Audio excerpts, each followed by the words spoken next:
Could it be? For me, your man, Louie T, welcome you heart here on lockdown coverage, covering the entire National Football League like a blanket. It's your man, Louie T, here with you, breaking down week number 1 in the National Football League. The Oakland Raiders taking on the New Orleans Saints. And what a ball game this was. And I said that probably about 90% of the games this weekend. They have been fantastic thus far. And this one was up there among the best of the weekend. A shootout. And I talked about this in my prediction for this game, that I thought that there would be no defense. Defense would be illegal in this game and in the second half. And really for the Saints in the fourth quarter, defense was outlawed for them, and it ultimately cost them the football game. High energy, especially in the second half. Lot to discuss, but before we get to any of the proceedings this evening, first, if this is your first time on this channel, welcome. You are on the Louie Tee Network. Subscribe to the channel Louie Tee Network for more great content moving forward in 2016 and beyond. If you're on Twitter, follow me on Twitter. @InTheLabRoom is the Twitter handle. As you can see up above, have all of my social media platforms listed. Make sure you follow me on Twitter and give me a like. Thumbs up, man. On Facebook as well. In the Lab Room is the Facebook page. So like that if you get a chance. So I want to talk about this game because it was a very fascinating game. I knew that defense would come at a premium. Offense was going to be prevalent. Didn't think there would be much defense in this game, and I was correct. Let's jump into the breakdown of the Oakland Raiders and the New Orleans Saints. So, likes, dislikes, banana in the tailpipe, as I normally do. And I want to start with the roadie, as I usually do in this situation. So, we're going to start with the Raiders and what I liked from the first half with the Oakland Raiders in this game. And the forced fumble on the first possession by Bruce Irvin. You went out, you spent money on this guy, brought him in as a big offseason acquisition, and good to see him paying off dividends in the first game, first possession even. However, that was more on Drew Brees holding on to the football way too long than anything that Bruce Irvin did. He wasn't extraordinary on that play. I think Drew Brees just held on to the ball too long. Irvin came from behind and was able to force the fumble. Now, I will give him credit for getting the football out because a lot of guys in that situation just are looking for the sack. He actually went after the ball, got it out, and it was recovered by one of the defensive linemen for the Raiders. So that was a really good start to the game for the Raiders, and they were able to get a field goal. You'd like to see them get a touchdown off of that, but they weren't able to do that. Jihad Ward with the recovery. Raiders had to settle for a field goal, gave them a 3-0 lead early in this ball game. Amari Cooper, when the ball's in the sky and your QB needs a guy, it's somebody. Amari Cooper, dynamite in this game. 6 catches, over a buck and some change. He looked stellar, had a big catch early in the first half to help set the Raiders up for a touchdown. He was tremendous in this football game. This is what they're going to need from him, the AC-DC combination in full effect in week 1, and they're going to need that from those two guys moving forward. If this offense is going to look this explosive moving forward, these guys are going to have to continue to produce at this level. Speaking of these guys, can't have one without the other. I'm talking about the 4 car, Derek Carr. The maturation that I'm seeing from Derek Carr is just out of this world. It's out of bounds. I love what I'm seeing from the 4 car because one of my biggest criticisms of him coming into the league was how does he handle pressure? Is he going to crack under the pressure? That was the biggest knock. That's why he ended up not being a first-round pick. Maybe the namesake got him into a little bit of hot water as well, but make no mistake about it, he's his own man. The reason why he fell out of the first round is because people didn't like his USC tape coming out of Fresno. He doesn't have a problem handling pressure anymore, okay? He's a guy that will stare down the gun barrel, take a shot, deliver the football. Did it a number of times in this game. Really love the poise that I'm seeing from him. And how about that scramble out of the pocket on the 3rd down where he leaps a defender and picks up the first down? If that doesn't get you pumped, if that doesn't get you hyped as a Raiders fan, hell, as a football fan in general, to see a quarterback lay it out on the line like that now, if he'd have took a gruesome hit, we would all be saying, hey, you can't do that. Got to make sure you put the team before yourself, yada, yada, yada. But damn it, I got excited seeing that damn run. And then him jumping over the defender and popping up like, yeah, hey, what? Love Derek Carr. Love what he brought to the table in this game. Really, really impressed with the maturity that I'm seeing from him. And if this continues throughout the course of this season, sky's the limit for this Raiders offensive football team. You go to the likes for the Saints in the first half. Willie Snead. Big game from Willie Snead, as he was probably the biggest contributor to this offense in the first half, and he made some big plays in the second half as well. This was more of an overall like for me in this game, more so than just a first half like. Willie Snead was huge in this game. 9 receptions, 172 yards, and a touch. He was magnificent in this game. Drew Brees was looking for him, and he made plays time after time after time in this football game. Brandon Cooks.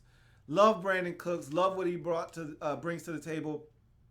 He had a quiet, 1,200 yards receiving last year. Nobody was paying attention to what he was doing. Maybe because the Saints weren't very good. I don't know what it was, but this guy's a baller, folks. And you saw it in this game. Smokes Sean Smith for a 98-yard touchdown. And then that came in the second half. This is another one of these overall likes. This isn't just specifically tied to the first half. Brandon Cooks was outstanding in this football game, first and second half.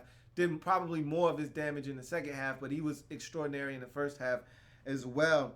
And then the defense, one that I didn't think I would have a like for with either one of these teams throughout the course of this game.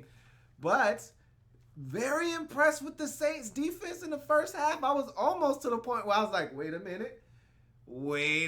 Are you trying to trick me? They say, yeah, we was just fooling, man. We ain't really going to stop these boys. For 3 whole quarters, this Saints defense looked improved. They looked revamped. And yes, the Raiders had something to do with that. The Raiders had a bunch of penalties. We'll talk about that here in a second. But make no mistake about it, they were flying around. Kenny Vaccaro was hitting people. I was like, wow, this isn't half bad, New Orleans. Where is this coming from? They said, hey, don't ask me. I don't know either. And ultimately, it fell apart at the seams in the fourth quarter. We'll talk about that a little bit later on. But those were my likes for the Saints in the first half. You go to the dislikes for the first half for both teams. And for the Raiders, it's the penalties. I just talked about the penalties and how big they were and how big of an impact they had. The Raiders were actually doing some things, some good things. Derek Carr started the game off like 6 of 6, 7 of 7. He was shredding the Saints. But the problem was they kept having penalties, stall drives. And you can't have penalties if you're looking to win in this league consistently. They got away with it in this game, but that's not a recipe for success if you're the Raiders. You got a penalty on Lee Smith. You get a penalty on Walford. You got a penalty on Tywan Jones. I mean, just too many penalties offensively for you to have success. And that's why they've struggled offensively to score points in the first half. Not that they weren't moving the ball, not that they weren't stockpiling yards. It's because they had too many penalties and they were hurting them in this ball game. The defense was on my dislike list in the first half. Drew Brees and company did whatever the hell they wanted to do in the first half of this game. They were going up and down the field. Seemed like Willie Snead was open on every damn play.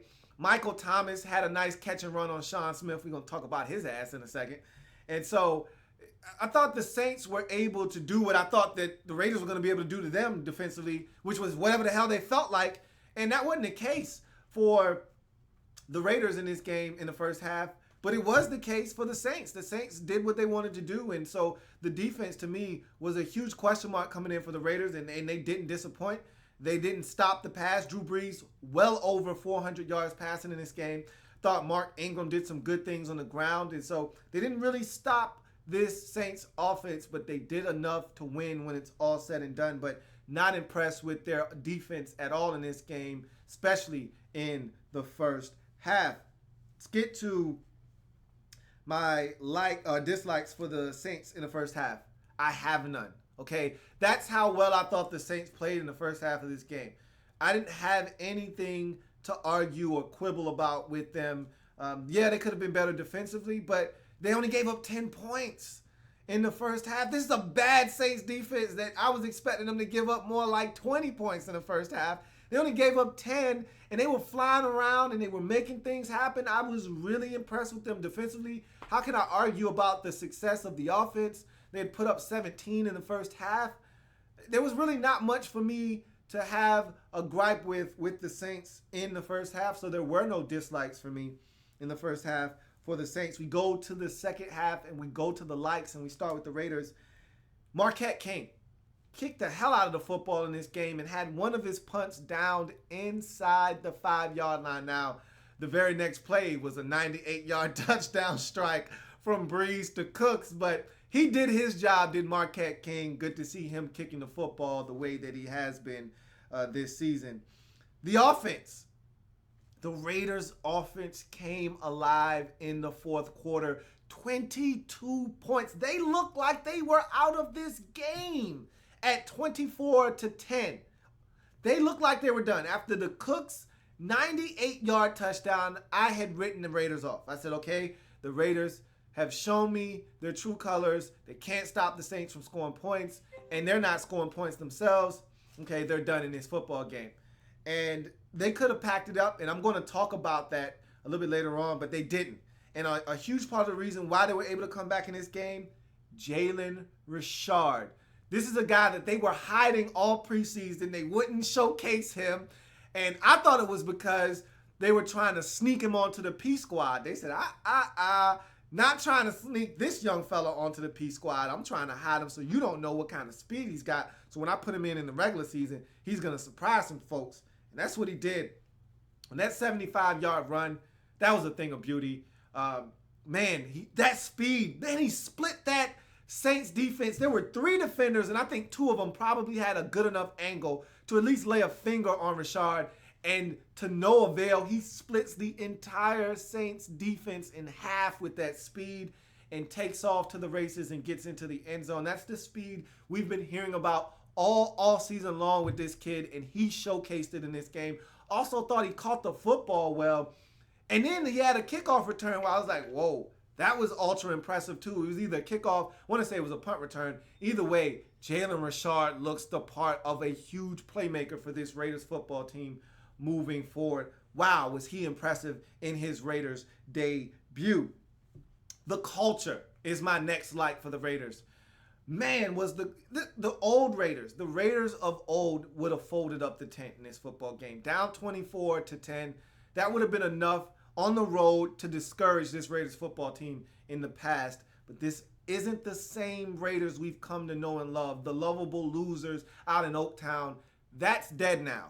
These boys believe that they can win, and you saw it in this game. This is a hell of a comeback. And the ballsy move, which is the final like on my list, the roll of the dice by Jack Del Rio. What a ballsy call. A chance to tie the game up at 34. He elects to instead go for 2 and gets it to Crabtree.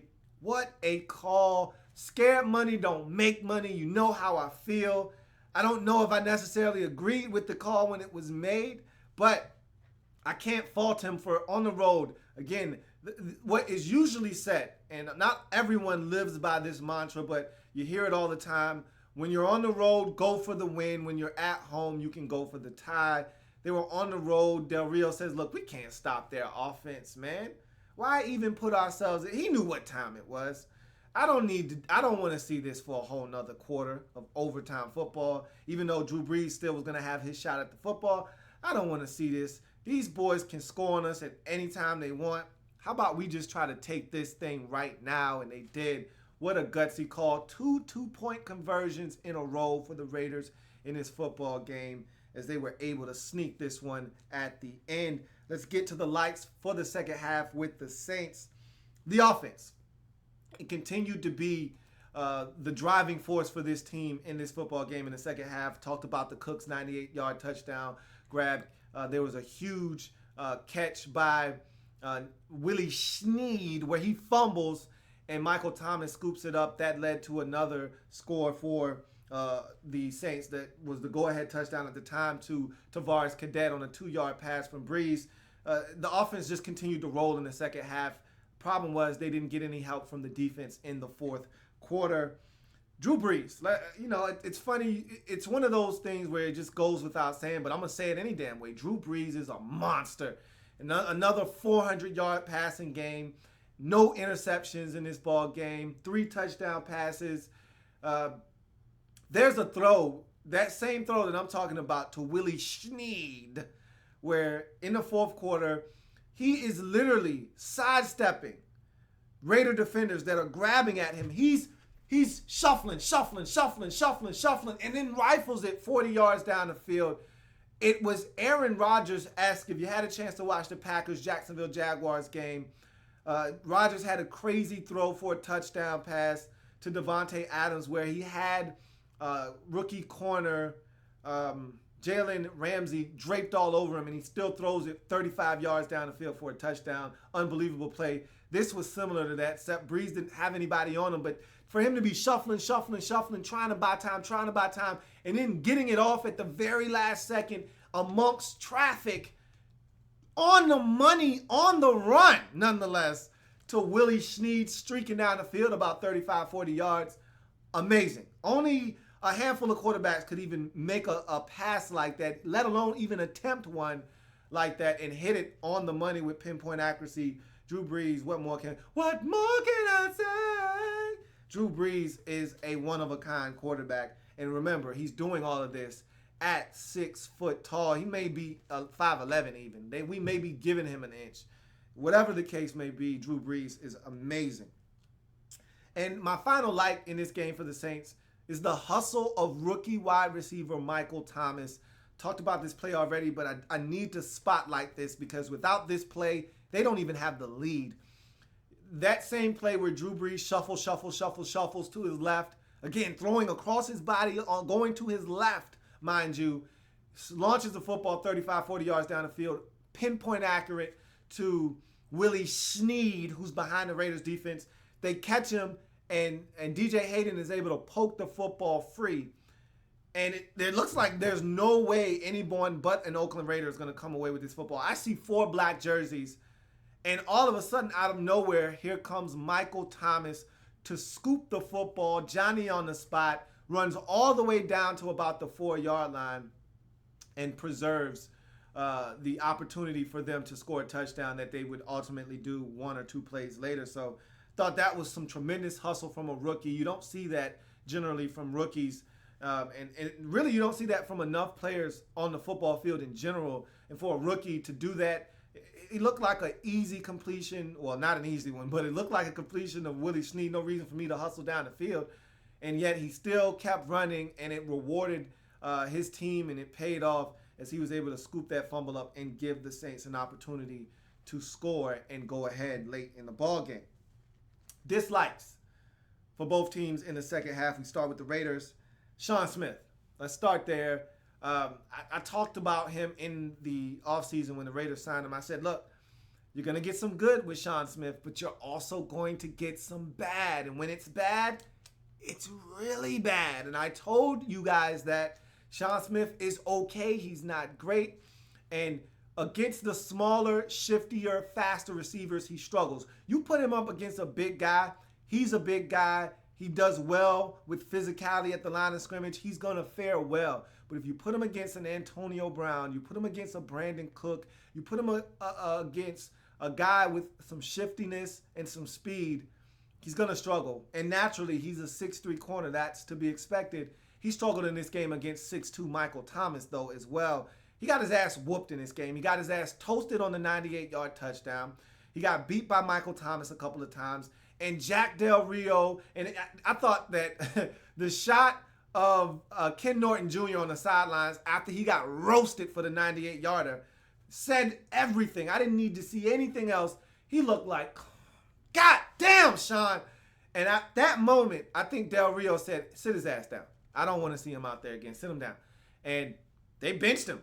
Your $10 million a year cornerback that you signed in the offseason gets benched in the first game of the season. And rightfully so. He was getting destroyed in this football game. It wasn't just him, but he was getting his ass whooped in this game. The defense, they continued to struggle. They struggled in the first half. They struggled in the second half. They continued to struggle in this ball game. Did that Raiders defense. I don't really know what they can change. They're not going to see Drew Brees in this offense every week. That's something you can hang your hat on. You can feel good about that. But make no mistake about it, this Raiders defense, it's not right. It's not a good defense. They're going to have to win games like this moving forward. They're going to have to outscore teams because their defense, they're going to give it up most weeks. If you've got a prolific offense and a quarterback that can do some things in the pocket, you can have your way with this Raiders defense. And I thought they were going to struggle to stop the run. They did. It wasn't as bad as I thought it was going to be. But Drew Brees had his way with this Raiders defense. The Krabs penalty. After the 2-point conversion, he goes nuts, throws the football in the air. All of that is fine. I think at the end he went a little crazy. I don't like the officials throwing a flag there in that situation, but obviously he must have done something. I will say this. No, that's the next game. So, look, you can't have it. That's bottom line. Drew Brees is too good. He doesn't need your help. And that 15-yard penalty, had you not had Seabass as your kickoff specialist, if you didn't have that type of kicker, that 15-yard penalty on the kickoff would have been huge. Huge. But luckily you got Seabass. He kicked it all the way to the 5-yard line, and you were able to stop the Saints before they even got to the 25, so it's like no harm, no foul. But got to be smarter than that if you're a Michael Crabtree. You can't put your team in that kind of situation because, again, if they had gotten that football out to the 35-yard line, Drew Brees, in 2 plays, had his team at the 40-yard line. That would have been 10, 15 yards closer. That field goal would have been good because he almost made it from 61. So you just can't have that type of penalty at that point in the ball game. Let's go to the Saints and my dislikes for them in the second half. No dislikes in the first half. Not the case in the second half. First things first, Delvin Breaux goes down to an injury, broken fibula. He's going to be out for an extended period of time. That sucks because he was the only cornerback coming into this game with any NFL experience. A lot of young boys out there, Ken Crawley and P.J. Williams, a lot of youngins out there at the cornerback position. Now they're getting even younger, and it's even thinner out there now that Delvin Breaux is down for an extended period of time. Will Lutz, your field goal kicker, missed 2 kicks in this game, one from 50, and of course the aforementioned 61-yarder. The 61-yarder, okay, that's tough. It's 61 yards, I get it. But the 50-yarder, you got to knock that one home. He missed that one. Was a rough beginning to his career.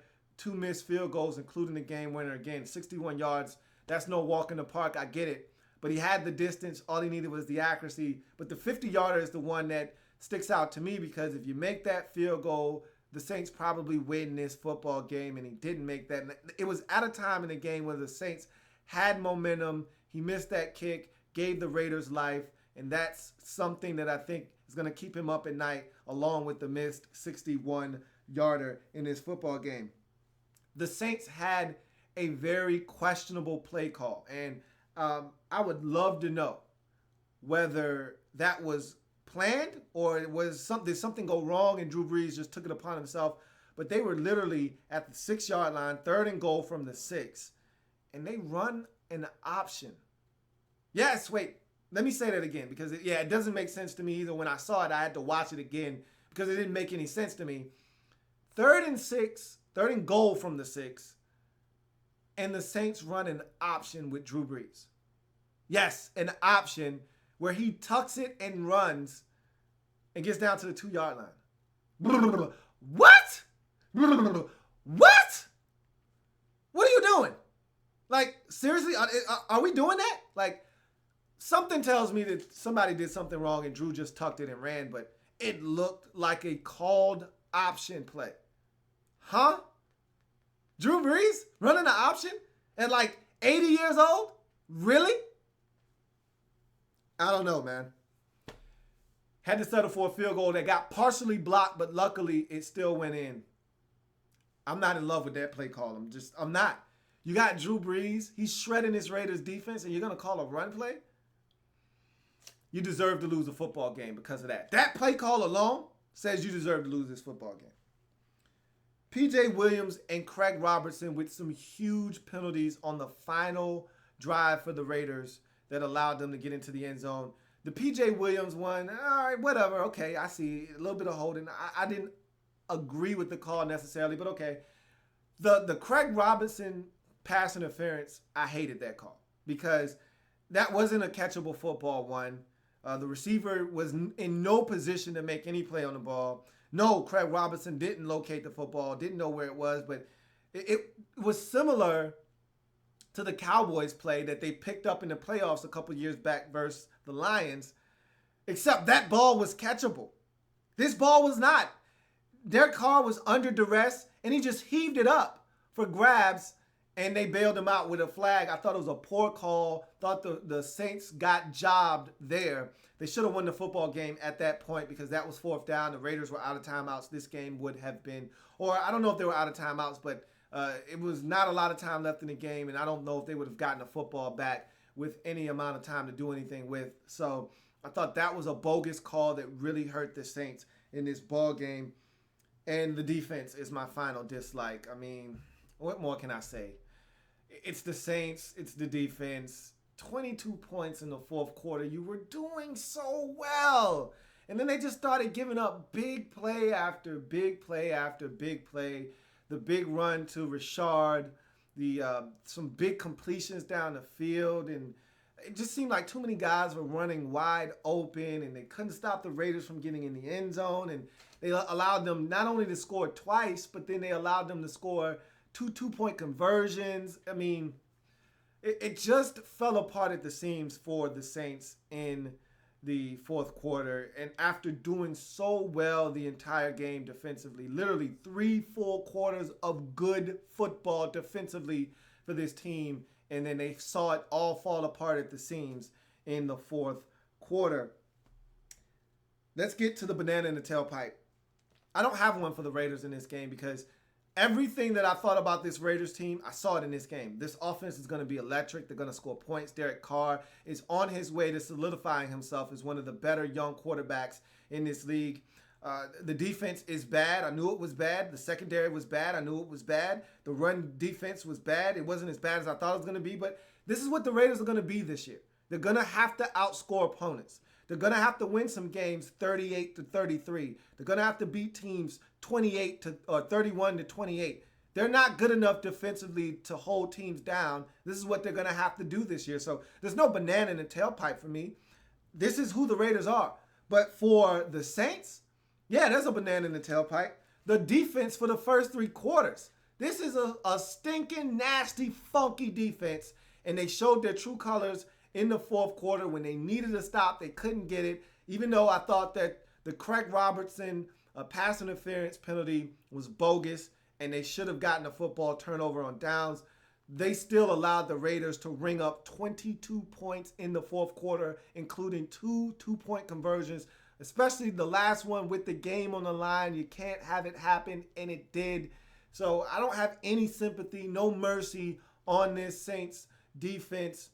This defense isn't good, and the first 3 quarters was a mirage, is what it was. I'm not falling for the banana in the tailpipe that this defense is better. They're still bad. They gave up 22 in the fourth quarter, 35 overall, lose the football game 35-34. So that is the Raiders and the Saints. We'll check Twitter to see if there is anything there. If not, I'll read off a couple comments from the comment section because I see there is some action there. So I will take a look at that and see what you guys have to say about the Raiders and the Saints. Andrew Kim says, one of the most entertaining games this week. Carr showing improvement to their offense. Not sure how much their defense improved, has yet to be seen. I actually think the defense may have regressed. This defense does not look good at all. Didn't look good in the preseason. And so I'm finding it really hard to buy what the Raiders are selling defensively right now. But Derek Carr, you are absolutely right. This was a magnificent game, fun to watch, and Derek Carr is improving, And I think he is right now ahead of Blake Bortles. And I still think Blake Bortles, when it's all said and done, is going to be the best quarterback in that draft class. But right now, Derek Carr making an argument that he's the best in that draft class right now. He looks damn good as he leads the Raiders to a 35-34 win in week 1 over the Saints. Bernard543 says, D was really suspect for the Raiders, but I feel they will gel more as the season progresses. It can happen. Just because they struggled in this game and may struggle for the next couple of weeks doesn't mean that's what they're going to be all season long. You are absolutely right, Bernard, that this can change. They can become a better defense. Just right now, I'm not seeing it. I just don't know where the improvements are going to come from. It is a young defense in spots, and because you went out and got so many free agents, maybe that is where this team will gel because you got so many moving parts. Rookies coming in, young guys getting a chance to play. I saw Keith McGill out there doing some good things. So maybe because there's so many moving parts, that's why they're struggling right now. We'll see. You lose Mario Edwards Jr. in the middle of your defense. That doesn't help either. So no Khalil Mack in this game. And he can do this. Look, I tell people this all the time. He's not an elite pass rusher. Okay, he has elite traits, but he's not an elite pass rusher. You saw it in this game. Teron Armstead put him to sleep over there. Didn't even hear Khalil Mack's name called in this game. What will happen is he'll find an inferior tackle and beat him for 4 sacks, and he'll end up with 12.5 sacks this year, and everybody will be screaming his name. But Khalil Mack is not an elite pass rusher. He has elite traits. And I just want to clarify that for you guys out there watching. Luke the Duke 91 says, it's so much easier to wake up when your team gets a W. Amen, man. I'm hoping I'm in the same spot as you this time tomorrow. The air smells better, food tastes better, sleep feels better. I know the feeling, man. I know exactly what you mean. Lots to fix on D, but I think they will gel the more the season goes along. I hope you're right for your sake, because not going to win many of these if your defense continues to play the way that they did in this football game. Some Saints fans saying the refs cost them the game when the Raiders almost tripled their penalties. No, the Raiders had penalties in this game, especially in the first half. I thought the Raiders killed all the momentum that they were building because they were moving the football. But make no mistake about it, with all the penalties the Raiders had, none was bigger in the game than the call on Craig Robertson, which ultimately I think was the deciding factor in terms of the Raiders having an opportunity to score their go-ahead touchdown and 2-point conversion. Bernard543 says, do you think the benching of Sean Smith will make him play better or worse? I don't know how he responds to this. You know, coming into a new environment, I think he'll respond well to this, because if they don't, as he saw in this game, we'll just sit you down. We don't have to have you in the game. So I think this was a very strategic move on the part of Jack Del Rio and Ken Norton Jr. to sit him down. They're hoping that this is going to light a fire under him. And look, this is what Sean Smith is. He's an inconsistent corner. He can make plays. He can do some good things for you. But you're going to have these type of games from him. You got to take the good with the bad with Sean Smith. This is who he has been throughout his career. This goes all the way back to Miami, into Kansas City, and now in Oakland. This is just who he is. You have to live with that if you're the Raiders. You spent $40 million on this guy for 4 years. You're going to have to live with some of these types of games. See if we got any more comments. Okay, and so that's it in terms of comments. And so I thank you guys for joining me on this live feed of Oakland Raiders taking on the New Orleans Saints in week 1 of the NFL regular season. If it happens in the National Football League, whether big or small, we cover it all here in the lab room. Come back and join me as I continue to break down anything and everything in the National Football League. I'm your man, Louie Tee. This has been Lockdown Coverage. We're changing the game one live feed at a time. I'll see you in a bit, as I've got Falcons and Bucks to break down coming up next. See you in a bit.